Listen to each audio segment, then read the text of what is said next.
अस्सलाम वालेकुम दोस्तों, ड्रामा सोप सीरियल पंजाब जे ईंदड़ नई एपिसोड में छा थियण वारो आहे, छा थींदो इन तफ़सील ॼाणण खां पहिरियां जेकॾहिं तव्हां असांजे चैनल ते नवां आहियो त महिरबानी करे असांजे चैनल खे सब्सक्राइब कंदा त जीअं हर ईंदड़ नई ख़बर अवां ॿाहिरनि ताईं पहुची सघे। दोस्तों हलूं था ड्रामे की तरफ़। दोस्तों ड्रामा सोप सीरियल पंजाब जे ईंदड़ नई एपिसोड में अव्हांखे ॾेखारियो वेंदो त रुंडे जे पुट खे जेको आहे ज़हर ॾिनो वेंदो। वासीना बेगम ऐं कासिम जे थ्रू जेको आहे ज़हर ॾिनो वेंदो ऐं पोइ जेको आहे रुंडे जे पुट जो बचणु मुश्किल आहे। ऐं जॾहिं त रुंडे जी जेका माउ आहे उहा तमामु रुंडे जी जेका घरवारी आहे उहा तमामु घणा कावड़ियल हूंदी ऐं चवंदी त मां हिन ॾाइण खे कोन बख़्शींदुसि ऐं उनखे कॾहिं बि कोन बख़्शींदुसि, हिन जे करे मुंहिंजे पुट जो सिर हलियो वियो आहे ऐं हाणे मां हिननि खे कोन बख़्शींदसि। ऐं ईअं तव्हां ॾिसंदव त रुंडे जे पुट जी जेका घरवारी आहे उनखे कॾहिं बि उहा कोन बख़्शींदी ऐं चवंदी त मां हितां तुंहिंजो लाश मोकिलींदुसि वापसि।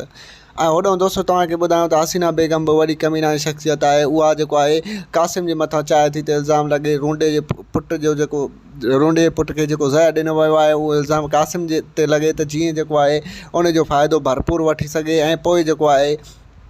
ईअं कासिम ऐं जेको आहे रुंडे वारा पाण में विढ़नि ऐं जेको आहे उनजो फ़ाइदो हसीना बेगम खे मिले। ऐं होॾो दोस्तों तव्हांखे ॿुधायूं जाबिर जेको आहे हसीना बेगम जी ॻाल्हि खे बिल्कुलु बि रद्द करे छॾींदो आहे ऐं इहा ॻाल्हि कॾहिं बि मञण लाइ तयारु न हूंदो त जेको आहे मुंहिंजो भाउ जेको आहे रुंडे जे पुट जो क़ातिल आहे ऐं उनखे ज़हर ॾियण में उनजा हथ आहिनि।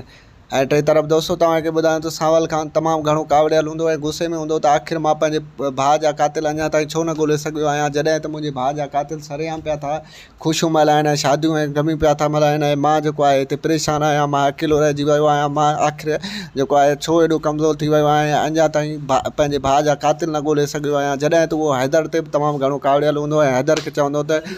ऐं होॾो सावल हैदर खे जेको आहे रुंडे वारनि ॾे मोकिलींदो ऐं जाबिर वारनि ॾे चवंदो त तूं उन्हनि जूं दिलियूं खट ऐं पोइ जेको आहे उन्हनि जो इतबार खटे करे ऐं पोइ उन्हनि जे मथां कड़ी नज़र रखे ऐं आख़िरकार उहे हक़ीक़त खे बयानु करे छॾींदा ऐं पोइ जेको आहे इन्हनि खे कोन बख़्शींदासीं ऐं उन्हनि खे जेको आहे ख़तमु करण में आसानी थी वेंदी।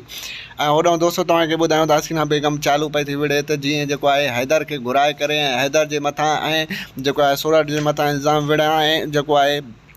उनजी जेको आहे दोस्तों असांजो हीअ रिपोर्ट कीअं लॻो पंहिंजो क़ीमती राय ज़रूरु ॾींदा। असांजे यूट्यूब चैनल खे सब्सक्राइब कंदा। वठंदासीं इजाज़त। अल्लाह हाफ़िज़।